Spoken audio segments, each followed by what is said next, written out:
Good morning, good afternoon, or good evening, depending on which part of the world you're tuning in from. This is Pesci's Recovery Corner. This is a recovery podcast where we talk about all things recovery. Recovery from what? Recovery from addiction, from alcoholism, from mental health.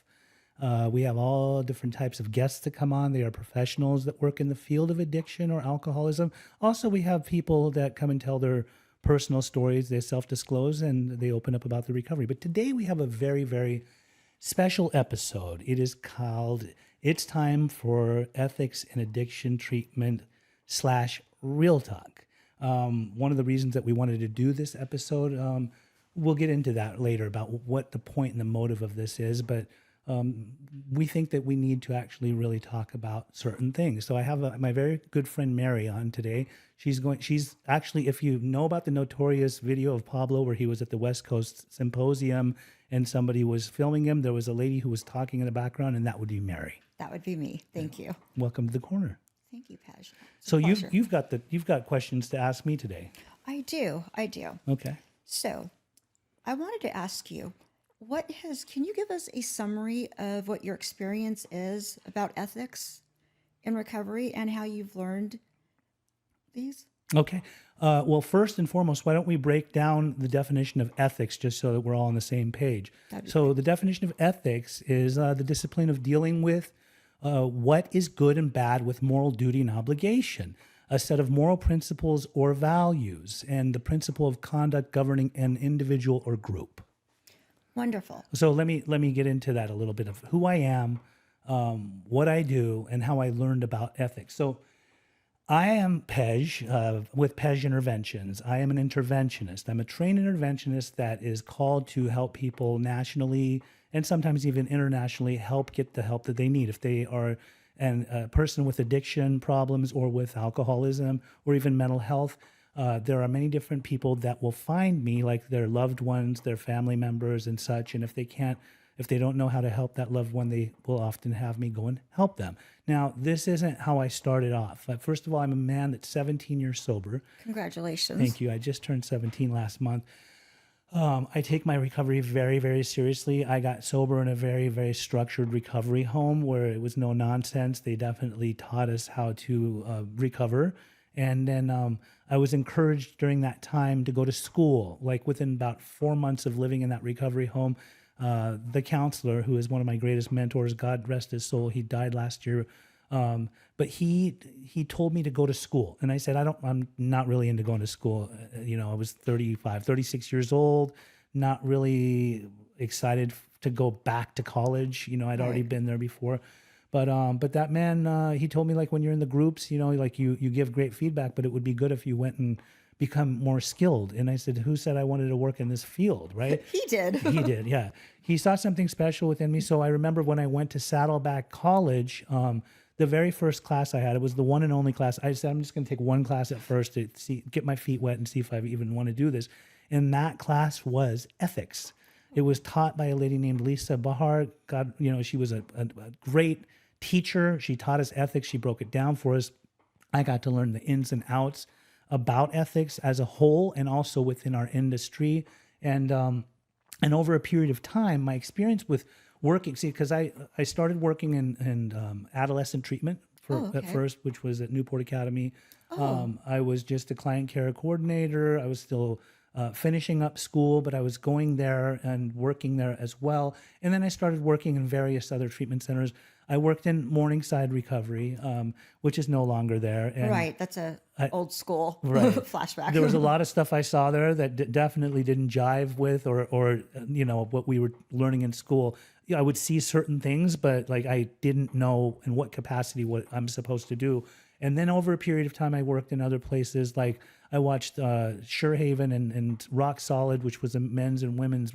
They were rehabs come together, and then they were under the umbrella of Solid Landings Behavioral Health. I watched that place originate, start, grow, and then dissolve, right? And during the time that I worked there, I was, again, finishing up school, and I was doing case management and running groups and individual case management with people. As a matter of fact, while working in some of these centers, I would see certain things like once I saw a case manager whose office was positioned in a house in a way to where his back was to people that were walking by. And so you can see people's face sheets on his computer. And I remember seeing that and thinking like, that's not good. We've learned that that's like a HIPAA violation. Absolutely. Yeah, if other clients can see that, so they're seeing everybody's information. So I went to the higher ups and I told them, perhaps you guys should reposition this guy's maybe in his office, not have his back facing to where people can walk by, but actually turn it around so no one can see the computer screen. Now, how was that received by the higher ups? They actually said, "You're absolutely right. We don't want to. This is a Wonderful. HIPAA violation." And so they went about doing that. And the next day, I went there and I saw everything was repositioned. Wonderful. So you Yeah. made a difference that day. I mean, I guess I did. So I know what ethics are. I know Right. how to conduct myself definitely ethically. That's just something that was ingrained within me. You have to understand, too, being a man that's been in recovery this long, 12-step process teaches us to have principles and to have values and to have good morals and to do the right thing. I mean, step 4 is a fearless and moral inventory. So Right. if I'm going to really do this and give it my all, I need to do it 100%. I have to walk a straight line. I have to have integrity, and I have to really understand what ethics are. Are these ingrained within myself? And I have always done my very best, especially from the teachers that I've had, the mentors, to be an ethical man in my not just in my recovery process, like as just as a human being, but also in the workplace. Right. It's putting that shopping cart back when nobody's watching. Sure. Yeah. Now, I wanted to ask you, Mm-hmm. what is your knowledge of body brokering? We know there was a movie that came out a couple years back. You Yes. had the producer John Schwab was the director of body brokering. as a guest. Body brokers. Body brokers. Which he was himself body brokered. I had him on my podcast one time, right around the recall. pandemic. I brought him Yes. on, and he had talked about being brokered. I think he was from Oklahoma, and so he had a knowledge base of that and made a major motion picture, which Great movie. great movie. Which coincidentally, like the actual broker, the black guy in the movie, ended up passing away from a fentanyl overdose. Isn't that crazy, right? Yeah. So body brokering, there's very many variables to body brokering. Let me break it down a little bit and tell you like my knowledge base of this. Okay. So because insurance will often pay for people's treatment, there was a time what I started seeing, and this was like around 2014, 2015, where there were certain practices by certain people. Some of them were in recovery, or some of them were attempting to be in recovery, and presenting as people that were helping other people by getting them into treatment because they had insurance policies. Now, there was many different ways that they would obtain or find these people. Some of them would go to people straight up on the streets and tell them, hey, you look like you're struggling with drug addiction. Why don't we get you some insurance and then we'll put you in treatment? Now, is that body brokering? At the time, like it wasn't even really a term that was being, 2014, 2015, this was barely, It was all new. it was all new. We were hearing things like human trafficking or patient brokering, but it became a lot of other things. For one, not everybody works a solid program when they're in recovery. Not everybody is walking a straight line or living with principles, good morals, and things like that. So what I started seeing during that time, and then it just became more and more, is that there was certain people that were putting people in treatment for personal gain. Now, obviously, they would have to go to decision makers or treatment center owners and have some kind of agreement with them to be able to get paid extra money to bring these people in. They weren't working as business. Some were business development reps for various places, but some were their own entity. They were there doing their own thing. Some even created LLCs because they knew that they have to run this as some sort of a business. But when I say there's many variables to body brokering, there are some organizations that almost run like mafia style of business practice, if you will. Correct. Yes. So there were people, what I started seeing over the years, that would entice somebody with drugs. They would dangle a carrot. They would tell them, hey, how about if, I want to put you in treatment. I'll even give you some money. And they would promise them things like up to $4,000, $5,000, $6,000. And then more often than none, they wouldn't follow through on their promise, but they were getting them high. And the point of getting the people high to put them in treatment is because there are different levels of care. And if somebody had a good insurance policy, that's going to pay a certain amount of money for that person to be in treatment. So for certain treatment center owners who obviously aren't in it for the right reasons, Right. they're thinking about the money that they can make on somebody's insurance by putting them into treatment for 30, 60, 90 days. Well, if they've got this middleman person who is the body broker, that is bringing them the client, if they can put that person into treatment and get up to, anywhere from $60,000 to $90,000, depending on how long they keep them in treatment. If the person stays, then they can break off that person, the middleman, with some money, and that's why that person will then come and tell the client. And they keep recycling them. They'll recycle them. Sometimes they have their own personal agreements with the client and saying,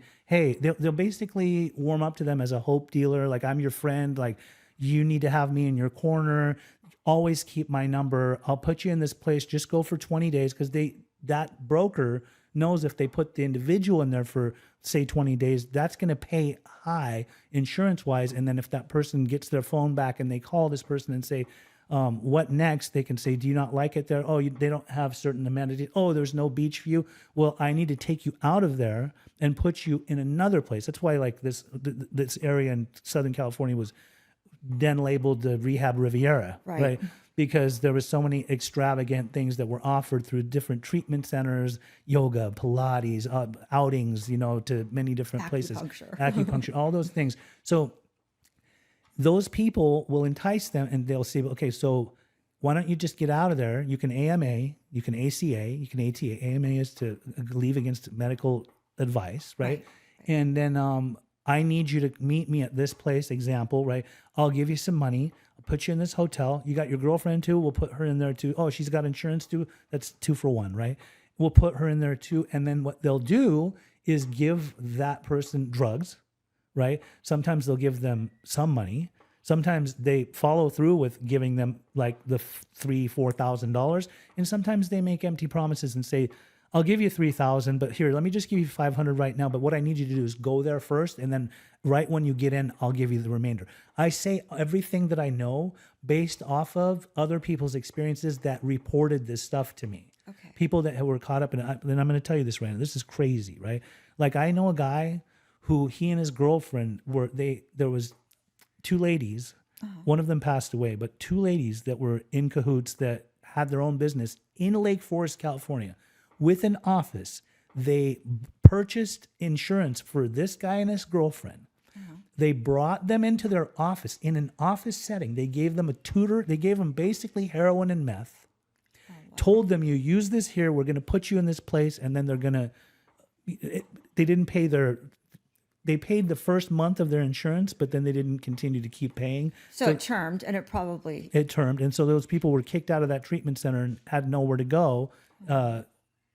Newly sober, right? So these are the many. There's so many different other things. I mean, there's a lot of people that will take advantage of people. Body brokers. When I say there's many variables, some of them will hold people at gunpoint. It's been said that there has been people that have lost their lives, not just from overdoses, but because they didn't act a certain way or follow somebody's direction. So patient brokering, body brokering became known as something that down the line in 2018, the ECRA Act that was signed by Trump at the time basically said you cannot individually pay somebody to go to treatment. So it's against the law now. It is against the law. It's against the law. And these middlemen, rather than say, oh, hey, call the back of your insurance card, call member services, and find yourself a place to go, they still they still have these relationships where they broker people, even though it's against the law. Yes. Okay. And also, even so, I mean, we already know nothing about it was ever ethical in the first place. Right. Nothing. Right. So there's that. So there's a certain Facebook group that was formed to serve addiction treatment professionals in hopes of opening their eyes to unethical practices. Do you know anything about this page? Who started it? What was the purpose? Yes, there was a gentleman that was, his name is, I don't want to say his name wrong, but I believe it's David Skosny or Skizny. Skizny. Yeah, so he was a man who started the page. Now, the first time that I ever caught wind of him, there was around, I believe it was not maybe the end of 2015, early 2016. There was something that was going on in San Juan Capistrano. I received information to come down there because there were some people that were coming together, and David was one of them. There was another gentleman that was a treatment center owner. David worked for a treatment center at the time. And then there was another guy who was 1 year sober. I know his name, but I'm not going to say it here. But he was a very nice guy too. They were all very well spoken. They seemed to have brought us all together because they had either worked in the industry and seen certain things and they were concerned about it, or they didn't know, while it was happening that it was wrong until they realized like this is not right, as far as potential patient brokering or even people paying to get clients. Okay. So David was there, and when I heard him talk, I really enjoyed the way he spoke. I really did. I liked what he brought to the table. They talked about, we're bringing you guys all together. If you're good players in the game, if you're all doing it for the right reasons, if you're truly ethical, then we would like to work with you rather than anybody that is participating in any types of illegal or potentially illegal activities. So that's the first time I ever saw David in person. A very burly man with like a beard and everything. He was nice. He was jolly, nice, good guy, right? I introduced myself to him. And then suddenly I saw this page come about. And maybe actually that whole event that I went to could have been a little bit before that, because I think I saw the page originate right after it. Okay. Right. And so when the page came on, everybody was jumping on board. Lots of treatment professionals, lots of business development professionals, lots of clinicians, all different types of people that worked in addiction treatment.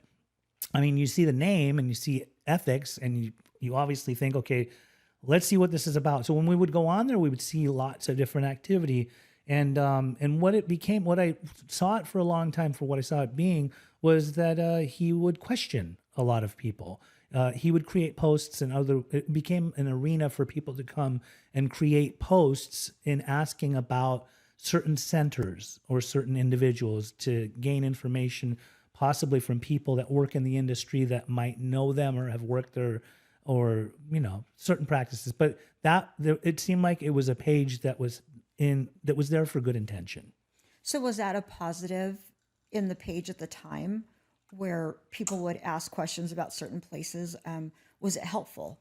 I mean, I thought it was definitely a positive. I enjoyed being on the page. I thought, based off of what I was reading on the page and the delivery of most of the people that were posting, David included, I thought his heart's in the right place. He's doing good work. This is amazing. That's a good guy right there.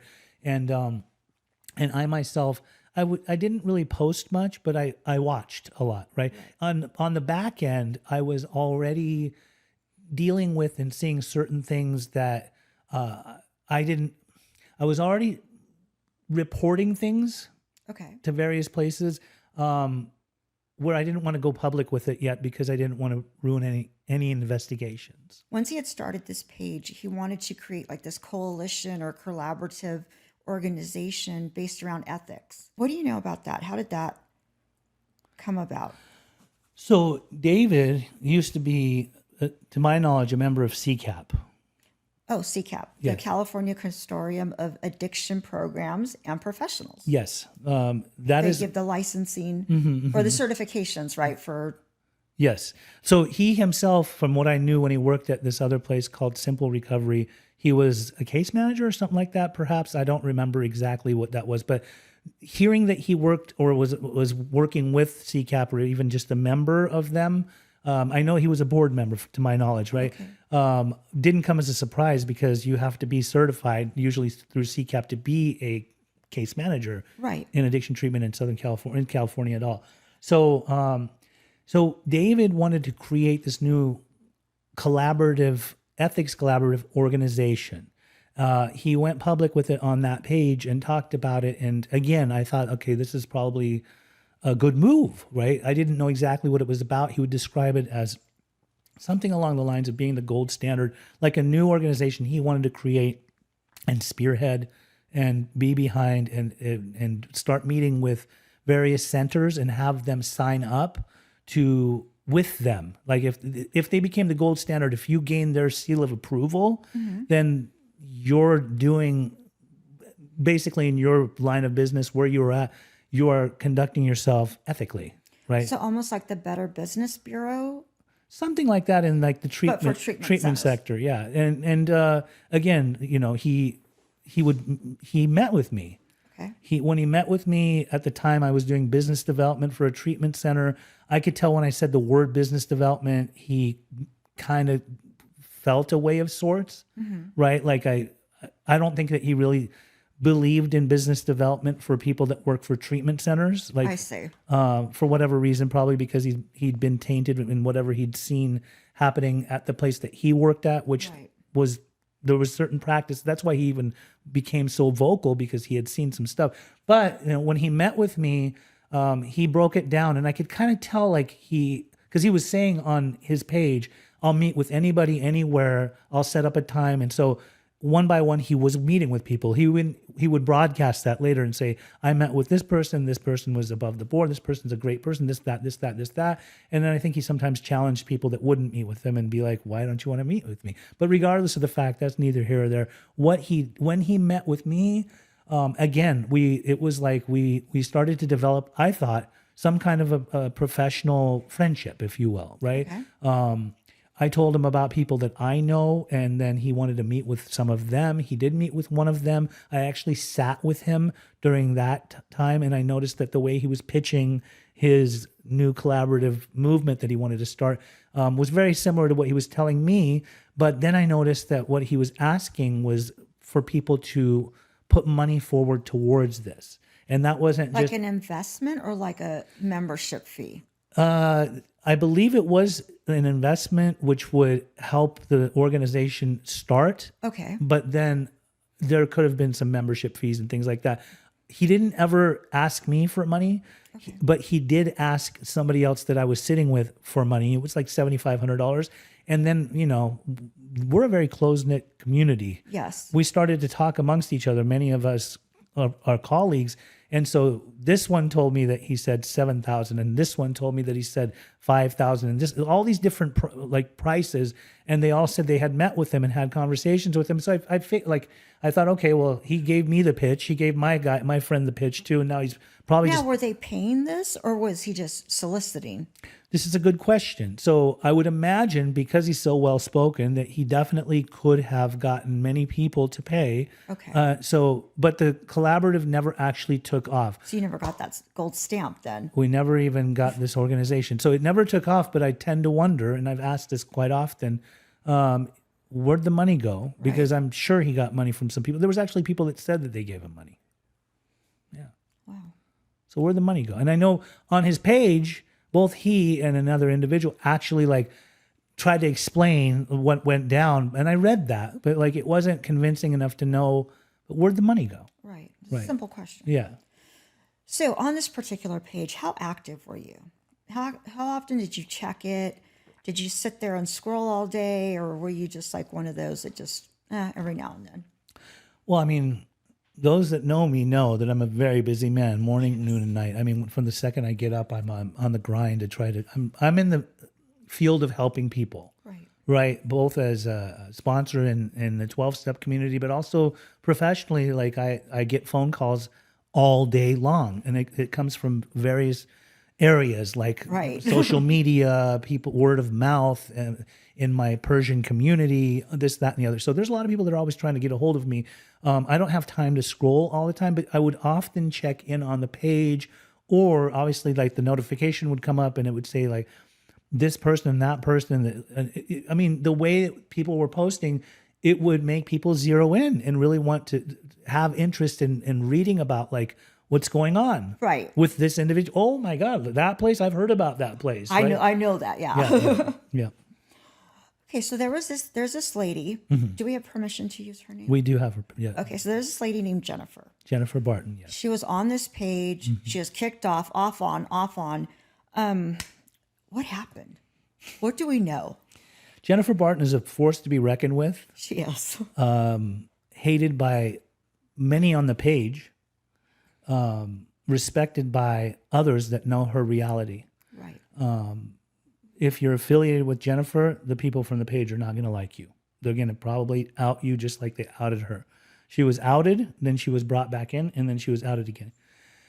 It is known in public record that Jennifer Barton, whose daughter ended up going to a place called Sovereign Health, Yes. because of certain practices and things that were totally illegal, Jennifer Barton is the first person, to my knowledge, that not only notified the Federal Bureau of Investigations to go after Sovereign Health, but we'd never heard of a treatment center getting raided by the FBI. I will never forget that. The pictures in the newspaper, the pictures on social media. What was that, 2016, 2017? Yes. Very first raid. Very first raid. Very first raid. Wow. So Jennifer's the one that made the call. And so Jennifer has her own page called Real Talk About Rehabs. Yes. Now, Jennifer and David got along for a long time, it appeared. But they had differences of opinions amongst each other, and it became personalities over principles, perhaps. Perhaps. Who knows who's at fault or whatnot. But Jennifer sniffed me out to see who I was. When I'm presenting as an interventionist, there's a lot of snake oil salesmen out there that call themselves interventionists, the same way there are hope dealers. So she sniffed me out. She wanted to see who I was. And once we actually talked a few times on the phone, she's like, oh, so you do the same thing I do, the reporting of anything unethical in the industry.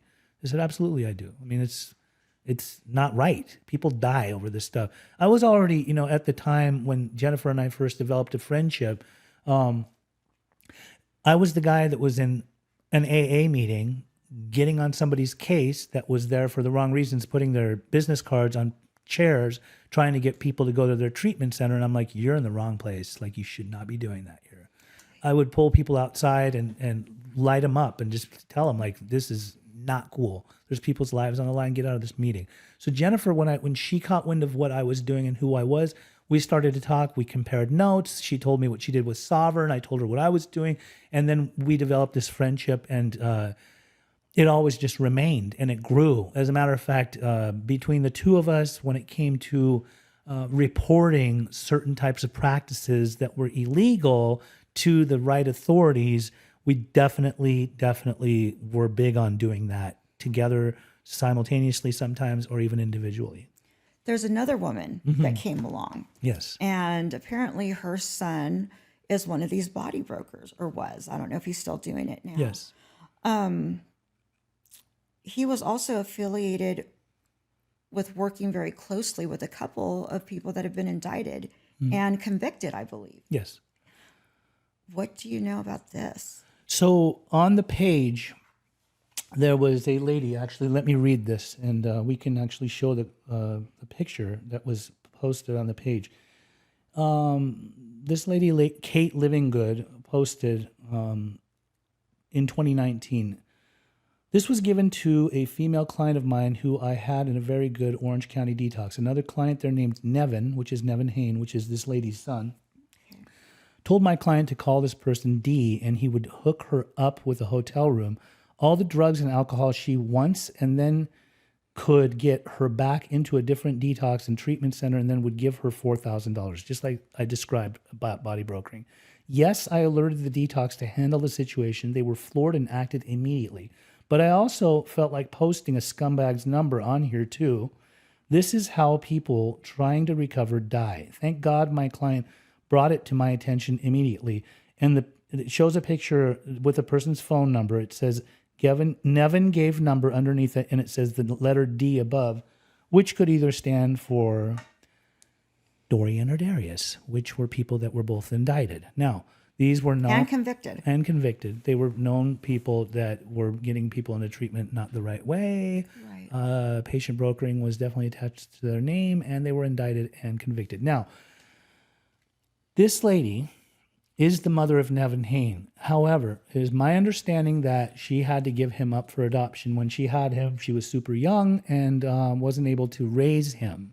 So he had adopted parents, and apparently he came back into her life at some point or another, and perhaps, I don't know if she had mother's guilt or what was it, but it appears that she had a relationship with him to where she was trying to clean up his mess. I see. And so he's on this page getting blasted, and she came in. She actually made comments on there, and really she was trying to make it to victimize him and to make it seem more like he had been a victim. And they're all victims at some point or another. Anybody that gets caught up in this game where they're brokered, they're enticed, they're not really yet ready to take recovery seriously. Yeah, they can be seen as victims for sure. But are you gonna just jump on the bandwagon and do everything? Like, it's one thing to be brokered; it's another to start brokering. Correct. This guy is straight up. Started brokering. He was brokering. He's straight up as telling somebody, "I'll give you $4,000, this, that, and the other. Put you in this detox." So she comes in as this mother who's not fully involved in the son's life to save face, to save his name, right? She was just a mother who was concerned about her son, even if she wasn't raising him or he wasn't in her life. Now, so in that sense, I can understand that. Like, you're worried. You don't want your son caught up in that, even if you aren't his active mother. Right. But the thing is over a period of time, her position changed there. And what did it change to? Do you know anything about her background? Her husband, I believe, is also in recovery. I believe that he was or worked in recovery. I believe that he worked with a treatment center, and perhaps there was some questionable acts and things like that. There was some court. He went to court. I can't speak on it too much. Jennifer knows all about this stuff. She's dissected it and she's talked about it extensively. As a matter of fact, there was even like a picture that was posted once on this lady's on her Instagram of her going to Boca Raton, talking about, because her husband was going to do some work down there. And, Florida is also known for certain types of practices. But, we can't assume that she herself or the husband was caught up in any kind. There was some people that said that he was caught up in some stuff, but I believe that when he finally went to court, to try to protect himself, it was dismissed because of whatever reason, too much stuff against him or just not enough evidence. I'm not sure. I don't want to speak on that. One day, if I ever get Jennifer on here, we can break that down. I'm sure. Yeah. I'm sure. So what position did she end up taking on this page? I believe that there was a certain time that she was quite close to Jennifer Barton, where they had a lot of interactions and may even have been like, kind of like trauma bonded because of what happened to their children. Very well put. Treatment. Trauma bonded for sure, because both of their kids were brokered. Well, I'm not sure about Jennifer's daughter, but I do know that he was caught up in that. So, yeah, it appeared from what Jennifer had told me that these two did definitely have some kind of a relationship where they depended on each other. I think that Melissa is the lady who is Nevin's mom. Just to let it be known, it's Melissa Andelise. That's what she goes by online. Or it was Melissa Andelise Ruby, which was the husband's original name. So Melissa is Nevin's mom. Okay. Melissa, on the page, over a period of time, worked her way into an admin position. I think she was a moderator at first and then an admin, if I'm not mistaken. She definitely warmed up to David, the one that was running the page, and then after a while, he put her in a place of authority. And then also, she would sometimes text about David to Jennifer, complaining about him, right? We can show some of those texts too if need be, but regardless, that's evidence. So the lady, I would say, weaseled her way in, definitely, for whatever reason, right? And then when she got into this position of power to a certain extent, so Jennifer depended on her in getting the son to be able to help out with past cases, but then she wanted to protect the son and last minute backed out. I see. She did not want to involve the son. So she did not keep her word to Jennifer, but she got in fear. She got afraid. She thought her son's life might be at risk. So she backed out for whatever reason, but that's where they kind of had their falling out, is my understanding, her and Jennifer. So yes, in a sense, they were sort of friends, right? And then they weren't. And there was a time we'll get into some other stuff. Go ahead. Okay. So, I know that there was a time where Melissa actually posted your picture with several other people and court dockets alongside. Why did this happen? What started this? Let's be clear. She posted my picture and my name, Okay. and she named a lot of other names of people that I worked alongside in a various center. And then the court dockets were not my court dockets. This was a person who is now deceased. He was a treatment center owner that I worked at his treatment center. This gentleman was indicted, and I had nothing to do with any of that. As a matter of fact, he was indicted when I wasn't even working there anymore. So she took his court docket indictment sheet, put my picture first, put his next, and then all these other people's pictures, and named us all. And it was titled, "Oh, this tangled web we weave," which is like, What does that mean? this is it's poetry from, No, I mean, what does she mean? so she's basically insinuating that perhaps who's this Pej guy? Let's talk about Pejman Alagamandin. Let's name him. Let's put his professional LinkedIn photo up here, and let's place it. She was very calculated. Let's place it right next to this guy who's a person of interest because he's been indicted by the FBI, and he had passed away by then, right? He had passed away by then. He didn't even end up going to court or anything like that because he passed away. But let's couple all these people together, and let's just ask questions about his character. So that there was a lot of reasons of what led up to that. Want me to break it down? That would be great. Because also I'm curious was David involved in this part? I'll talk about the David part for a second, most definitely. So I am a man that's sober, completely abstinent. Correct. I do not really care for harm reduction. At the time, I didn't care for it. I do believe in it for a certain amount of time. Now, I have a TikTok and YouTube presence, so I'm very outspoken about this. Yes, right? yes, you are. And sometimes it can be controversial. Now, there is a gentleman by the name of Chad Sabaro, who is huge he's really big in the harm reduction community. He has a TikTok channel. It wasn't really doing well, but because mine was doing well, I don't know if he liked to go out and just stitch people's videos. Stitching means that you go grab a portion of their video talking, and then when they talk, whatever they're saying, then he would come at you and say, "You're spreading misinformation, and the data shows this, and you're that, and you're wow. a bad guy." So that guy stitched a video of mine where I was talking about Suboxone, perhaps. I don't remember what it was, right?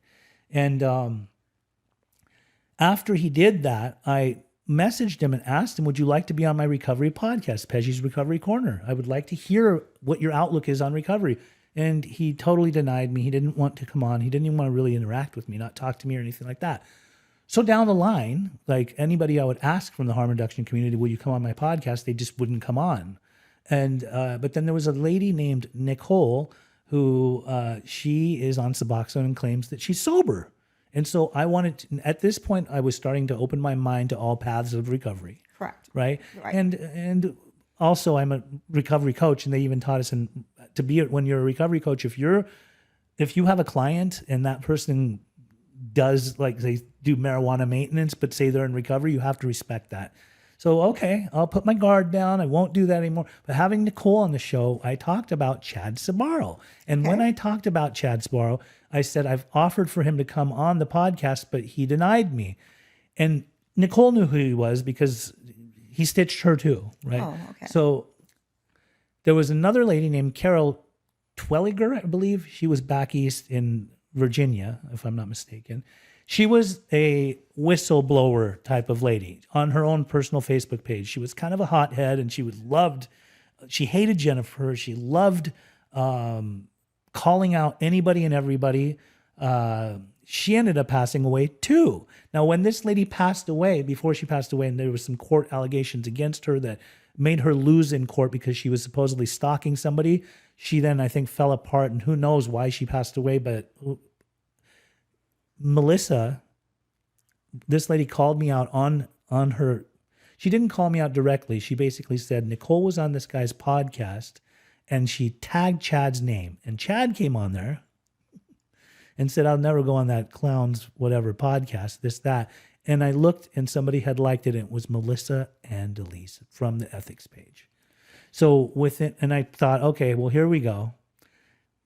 Melissa's probably going to try to say something about me being anti-harm reduction and that's unethical, this and that. Suddenly, within a couple of weeks, she puts up this post on the ethics page about me. That's why and how this all went down. Now, I had when it went up, I had private messages with Melissa. I told her, I don't know why you have it out for me. If anything, like your son was caught up with some people. They weren't good people. I had a hand in helping take those people down. Right. And she didn't like to hear that. She was basically just coming at me like, oh, you work with them and you say you work with these people. I'm like, I didn't say I work with them. I helped do some stuff for them. And she doubted it. And this is law enforcement, right? I'm saying it straight up. I have no fears, right? Right. And, I even have a text of the actual agent telling me, thank you for helping us with this case, right? Regardless, those people were taken down. She got mad. She was basically, that's where the vendetta really started to strengthen. Like she really had it out for me. On top of that, while sending her messages, I'm coming on to the post that she's made about me. And I was an open book. I said, answer any question. Like I'll answer any question that you ask me. What do you want me to say? Everything they asked, I would answer. On top of that, I said, I know David. I've met with David. Like the guy knows me. He knows my character. And so, she Did said, David ever come to your defense?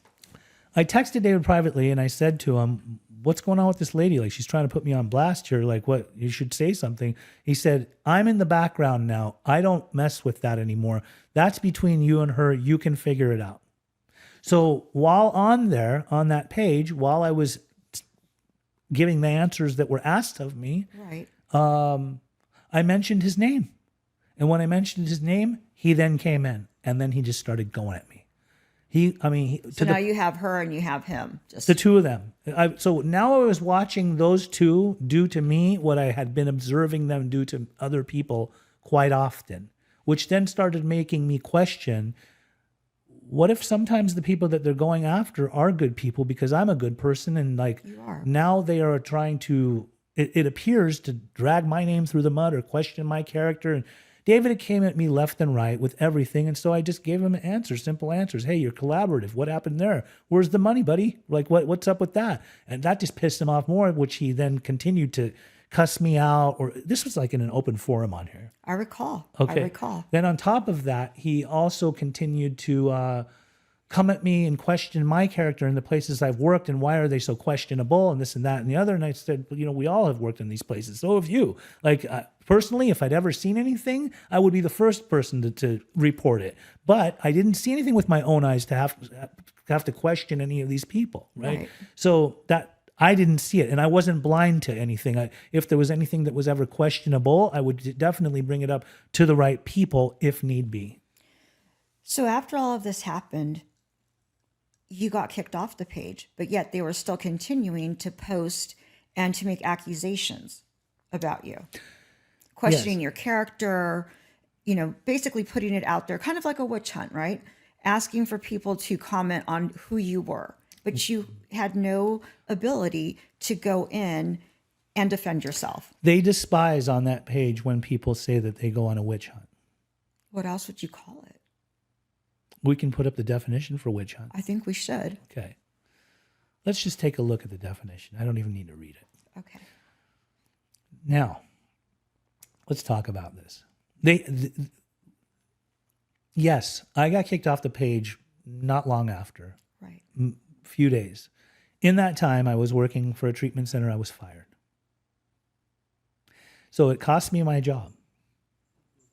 Because the treatment center did not want me to engage. They did not want me to say anything anymore. On top of that, down the line, she continued to make posts about me. I'm talking at least 6 or 7 different posts about me. Sometimes she would doctor up conversations through text with somebody who I'd put in treatment to really character assassinate me and make me seem like I was a broker. Oh, wow. Right? Like a body broker. They went as far as, and this is where Facebook started to allow people to post anonymously on the page.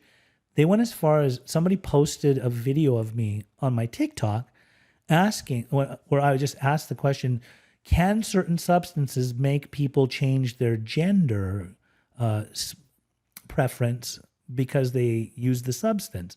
When I said this, suddenly these people, David jumped on too. They started describing me as if I was homophobic. What? It's nuts. Like, it's crazy to even think of something like that. Like, I mean, if anybody knows me, they know. Like, Right. That's ridiculous. I live with a transgender individual, a non-binary person. I live with one. I currently live with one. Oh. Just to let it be known, right? So if you want to start labeling me a certain way or making me, and on top of that, I wasn't even on the page anymore to defend yourself or even comment. or anything. I don't need to defend myself. I know who I am, but like, why would you're going to kick somebody off the page, but you're going to keep doing that? Now, can we just touch on that just really quick? 'Cause Sure. I know in my experience from what I've heard is methamphetamine seems to be a substance that people will use, especially straight men, and the inhibitions change. Is that I have a friend that speaks in. Is that kind of what you were talking about? Absolutely. I have a friend that speaks in 12-step meetings. He's a circuit speaker. Part of his story is, he says this straight up, as a straight man, I was prostituting myself on Santa Monica Boulevard to gay men to be able to get drugs and alcohol. Okay. And I've known people That's part of the addiction. Even when I was using, I knew during high school, one of the best looking guys in high school that got all the women, was out. Crack made him a different guy. He was out prostituting himself to men or getting. And it's a drug thing. It's not a. It can potentially make you change your sexual preference. Right. And that's a fact. There was even people in the gay community that were questioning me and saying, why would you say something like that? Listen, if you're gay already. If you're born gay, that's one thing. There are some people that this is true for, regardless of the fact. To label me as homophobic, that's ridiculous. You already tried to character assassinate me, defame me, all that stuff. But to then take it to that level, that was like next level. Like, it was. It's not right. Because I'm sure that these posts hurt you professionally. Yes, they did hurt me professionally. As a matter of fact, let's talk about that. So there was a lady. Lost your job. I lost my job. That was definitely one thing that affected me. Not to say I couldn't be employed again. I did get another job down the line, and that's fine. But there was a lady who, I won't say the name of the center, really nice lady named Denise, that saw my TikToks and would message me and tell me how much she loved my TikTok channel and how she loves what I'm doing and that I'm putting out so much good information out there and educating people on addiction and this, that, and the other. And she then invited me to come to a place that she represented in Malibu. It was for a WAT meeting, which is the Women Addiction Treatment. Oh, okay. Yes. Right. They all come together. And she had me scheduled. This was of January of not this year, but I believe it was last year. January of last year, she scheduled me for May of that year. So there was about 5 months. And so she and I would talk, and I was going to come tour her place and check it out. Excellent facility from what I knew. I even talked to some of my mentors, and they said they love that facility. And so when May was coming closer, she asked me to send a bio about myself and a picture, and that she was going to put out the flyer to let people know that this is who our presenter is going to be, Pej the interventionist. Oh, okay. So it was all set up and everything, and all of a sudden, the second the flyer went out, she called me, she texted me and said, Pej, I regret to tell you this, I don't know what's going on here, but we can't have you come and speak in our facility at the WAT meeting because some of the members said they would not attend. They could not believe that we actually asked you to come speak, and that they said, we read some things on a Facebook page about this guy, so his character is very questionable. Oh, wow. Now, I got on the phone with the lady, and when I broke it down for her and told her everything that I'm saying here today in detail, She's the one. I told her I have a podcast and I want to talk about this one day. And she said, do it, Pej. You need to. Because the way I see you, the way I know you, and from what I'm hearing from you, you need to go and let this be known. That's one of the motives of this episode today. The reasons of why not, if we're going to talk about the truth, Let's talk about it. let's talk about the truth of everybody. Correct. Yeah. Right. So I know that you had a guest on a while back who was actually, he's come a long way. I saw that podcast, and this particular guest questioned her character. He asked, what does she do all day? I think I recall him saying something to that extent. But that resulted in her and her son making comments on your podcast. Yes, he was a guest on my show. I was the first person that ever helped him get into treatment. Right. He himself wasn't ready to stay sober, so he got into a lot of trouble over the years. That lady actually found his mother and brought the mother onto the ethics page as a moderator too. Now, that's neither here or there. On the episode, he said, what is this lady? Does she not have a life? All she does is just sit here and call people out. And I said, I'm not sure. So then we went on to talking about who she is and who her son is. And when I actually started talking about her son, later on, she came in the comment section, and then the son came in the comment section too. What did they say? So I think they basically said that he was a victim. And then when the son came on, he just was really angry and coming at me and saying, who are you? You're a bozo, this and that. Like, you can't talk about this stuff, and you don't know me, and I'm sober this long. And so I took it into Messenger with him privately, and I said, hey, good on you. Like, I'm very stoked for you that you're sober now. If you're sober, would you like to be on my podcast? Like, I would like to interview you, right? Sorry that your mom has basically put you in a position to where people question your character, but a lot of people question your mom's character too. But I would love to be able to interview you. And he said, I'd never be on your podcast. And I go, that's okay. You don't need to be on my podcast. But then his tone changed within about an hour or two. Then he was sending me messages saying, I'll be on your podcast as long as you come out to Florida and you meet me, and you'd have to come do it here. And I'm like, you know what, bro? I'm past that now. We're good. I don't need to.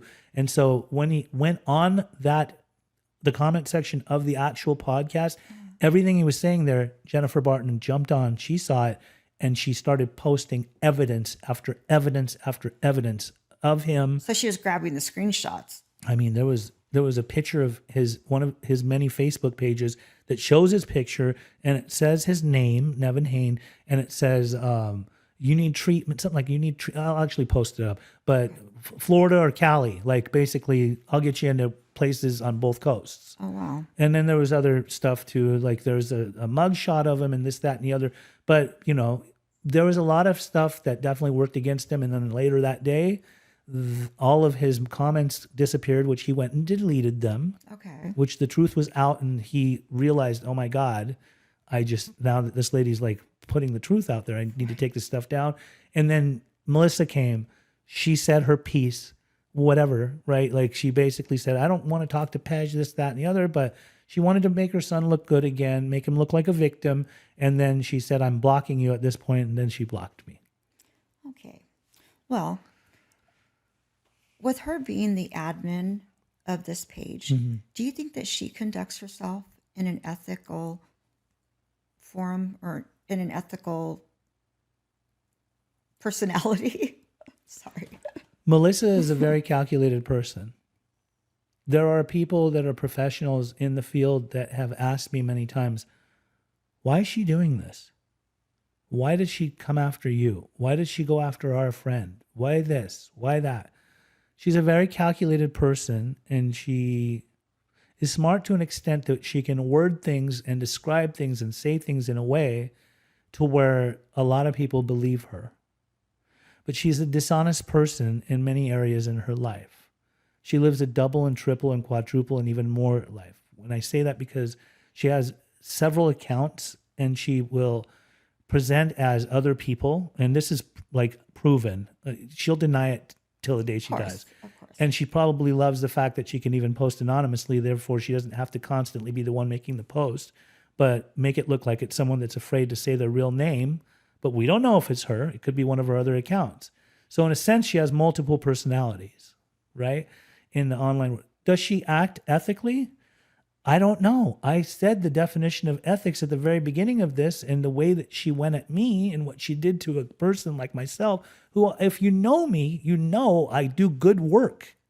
Yes. As a matter of fact, like, I don't put myself on a pedestal, but I feel like I'm one of the most ethical in the industry, because if I see wrong, I'll be the first person to call it out. I'm very assertive. Yes, you are. Very assertive. Like, I was taught by people.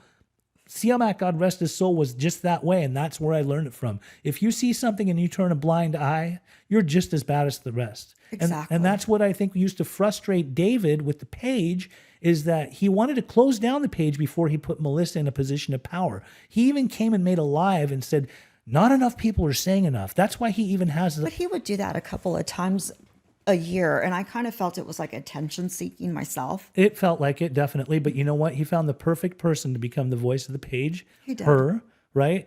Who would continue to not only carry his message of what he expects on the page, but also he didn't realize that she's going to come and really, really make people view the page as not an ethical space completely. There's a lot of people, there's very good people in the industry that have been known to be very good people that are above the board, that do excellent work, exceptional work, and help people. You know, they have the highest standards, that they carry the highest ethics. And this lady just would badger them, would just go after. She'll pinpoint a person, and she's very calculated. She will not go at them and say, you're a bad guy, but she'll go and say, tell us about why you are a good guy. And then why don't everybody else jump on board so that we can all question you together, which then again goes back to it being like a witch hunt. So no, ethically, like, she's not even she's just a mother of a kid. She's not a professional in the field. So She doesn't have experience in being a treatment center owner or being a clinician or something of that sort. I mean, I've just broke it down exactly who she is. Right. She's a person that really doesn't have the authority to come into our space and act as the authority.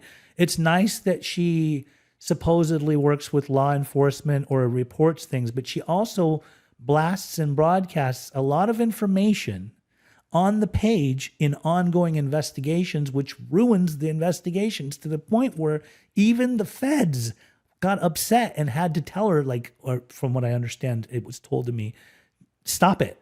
Like, stop doing that. This is an ongoing investigation. You need to back off. Let us do our job without you ruining it in advance. One thing that I noticed as well, though, a couple weeks ago, there was a post by a mother that was praising a certain individual and how much he had helped her son and her. I believe her kid is still sober. And I'm just going to say one thing. He has the dope sick line of clothes. So you know who I'm talking about. Yes. And instead of Melissa, saying something to the extent of, well, I'm glad that you've had this experience with him. Mm-hmm. Right away, she started just blasting the old stuff from 3-4 years ago. And so if she feels that people cannot change, then what has been any different for her son? She will always uptalk her son and say that he's got recovery now and he's doing so well. Her son himself says that. And you know what? I want nothing better for Nevin Hain than to be a very sober man and live a good lifestyle and live, right? And get out of, stay away from the body brokering, all that. Right. Because you are capable of change. We know that. The difference between Melissa Andelise and Jennifer Barton is that if somebody's caught up in that game, Melissa will demonize them, villainize them, okay? At least that's what I've seen. Now I'm blocked, so I don't see. But Jennifer is the type that if she knows that somebody's caught up in body brokering, what she'll do is try to work her way into the person's life, get acquainted with them, talk with them, and work on redirecting them to get out of these bad practices. Because if we're going to stigmatize addiction or addicts for having an addiction, why would you stigmatize them for making bad decisions when they are still not fully recovered? They haven't done the work. They're not working a solid program. Obviously, if they're, doing things to line their pocket, like getting their friends into treatment and such. So, Who knows? Yeah, because I've noticed, well, in the past that she would post certain things in the group, slamming other people. And what effect do you think this would have, like on a newcomer or somebody that's newly sober, maybe even a year sober? You don't tear people down and make them feel bad about themselves. Rather, by posting their name or saying, "Are you working with these people?" That could really put someone into fear and make them think, "Oh my God, now, you know, I'm hated by even more people." Right. Me personally, by doing what she did with me, I'm very secure in my recovery, and I know who I am and what I stand for. I don't need to go use or drink over it. But like, if you get a newcomer or somebody that's newer and you start doing that and putting them on blast, yeah, there are some people that definitely deserve to have their name out there and let it be known that this person's conducting themselves a certain way. I've done it myself for people that I know, Same. for people that don't want to get better and continue to keep partaking in those actions, like this guy named Pablo, Right. right? Like, and that's not even his real name, right? But regardless of the fact, if they're still continuing to conduct themselves in that manner, then by all means, listen, I'm going to say this right now. The page has done a lot of good things. The page has definitely displayed truly bad people that are unethical, that carry on unethical practices, that they deserve to be put on blast. The page is, that's great. But when you start coming after the good guys, the people that really are doing good, then I really tend to question what the page's motive is, Right. the group's motive. So now there's others on the page besides Melissa. Mm-hmm. Do you have anything you'd like to say about the others? The other people are usually her cohorts, people that like to jump on her bandwagon. Sometimes they come, sometimes they go. There's been this therapist lady that she'll come and give her 2 cents. She's a nice lady. She's got some good comments, but I don't, if she's doing it for the better good and she's got these comments to make, good for her, right? There's another lady that she's also a moderator. She went under a fake name, Chelsea Henderson. I don't know why she needed to use a fake name. Actually, I do know why. Because Nicole Nichols, that's her name, was working for a place where she had the ability to use some kind of software to dox people. And when she would dox the people, she wanted to gain information on them so that could be used against them in that public forum. So, there's other people too. I mean, I don't need to name names, but like if a person's a member of the group, they'll see the regular names that come on there.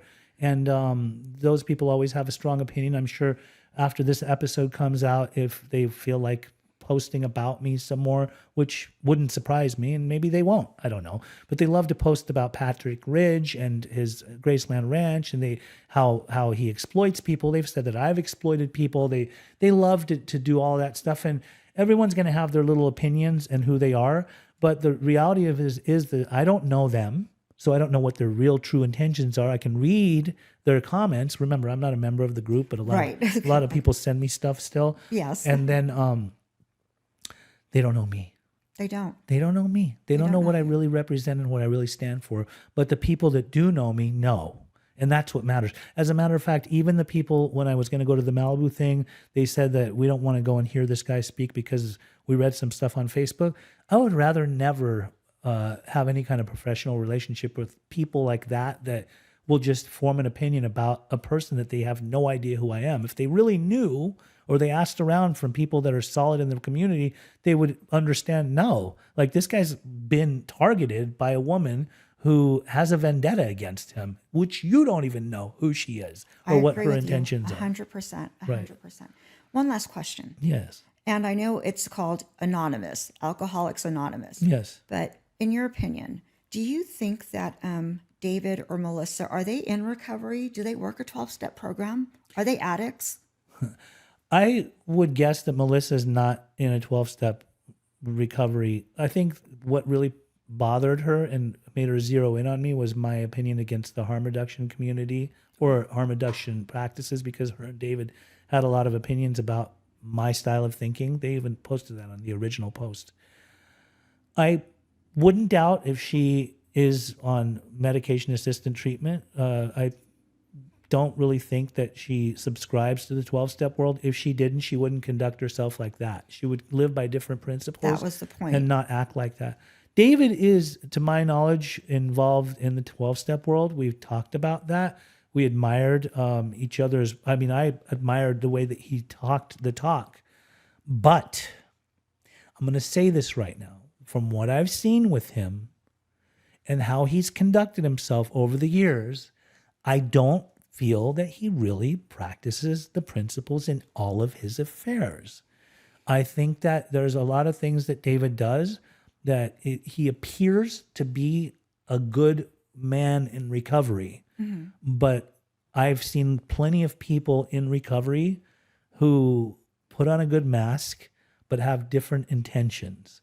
So, I'm gonna say it like after I'd been researched by her, mind you, every time that she posts, we have been checking you out and we've been on to you. Who's we? There's no we. It's Right. just, it's all Melissa, right? Like she's the one that, Maybe it's one of our personalities. one of her many personalities, right? But as far as David goes, like I asked some questions and there was people that had worked with him before. There was some women that made allegations that he made them feel very uncomfortable and that I don't know if there was. You can only imagine. You can only imagine. So I took this from the Big Book. I wanted to end with this, if that's okay. So the Big Book says, we have a daily reprieve contingent on the maintenance of our spiritual condition. And that's not only for substances, but it's also for the behavior we used to have. Yes. And my opinion is this behavior is not there. It's the old behavior. There can't be anybody there that's in charge that is actually working a program. I'm sure there's people on the page that do work a program. Anytime anybody In charge. who knows? I know anytime that somebody comes on there and starts spitting some big book jargon, like they get shut down and say sometimes like this isn't what this group is about. Well, go and read what the point of the group is. That's true. Right? Yeah. So all I know is, but who am I to judge people's programs? Exactly. Right? Like to each their own. I was told, and I just want to talk about this in the end here. There are some people that told me you don't need to do this podcast, not this episode. You don't let the truth speak for itself. And really, truly, like I waited this long and contemplated for a long time. I know. But after talking, Denise is the one who told me you got to do it. But then there was other people too that said, actually, you should do it because what are you doing? Like if you're telling the truth, then the truth must be known. And everything I've said here is based off of, I'll choose my words wisely. If I don't know for sure, I will say it has been said. Right. Or I have heard. But if I know something's a fact and I have hard evidence, such as some of the things that might be displayed on this episode today, then this is the truth. This is the truth. So let's just be clear on the fact that this page has people that are running it that have some skeletons in their own closet, and it should be displayed just as much as they want to display certain people. Why not? Why not? And also let it be known that when Pablo, and I'm going to say this again, Nathan Young, was being filmed at West Coast and being pushed out of the arena, and somebody was holding the camera, the lady that was saying to him, get out of here, this, that, was you. Pablo? Oh, yeah. Who are you? Uh-oh, am I in trouble? Yeah, my name's Michael. I own Stairway, man. You're not welcome here, bro. Yeah, You're a body broker. You're a body broker. Get the fuck out of here. People die in your care. Get the fuck out of here. Get out of here. Not welcome Hey, here, bro. guys, here's Pablo. Helping hands. Right here. Helping hands. Get the fuck out of here. Get out of here. Get the fuck out of here. I don't know. Get the fuck out. What do you want to do? Bro, we're here trying to help, please. You're a body broker. You kill people. This guy kills people. He kills people. Yeah, I'm not Get the fuck out of here, you piece of shit. Get out of here, man. Let's go network outside. Yeah, let's go network outside. Come on. Let's go, bro. You killed a lot of my people, bro. Get out of here. Come on, let's go outside. You guys are fucking killing our people right now. That's correct. Mary Cass, the same person that later on Melissa decided to put on blast 2. That could be a whole other episode. That could be. Right.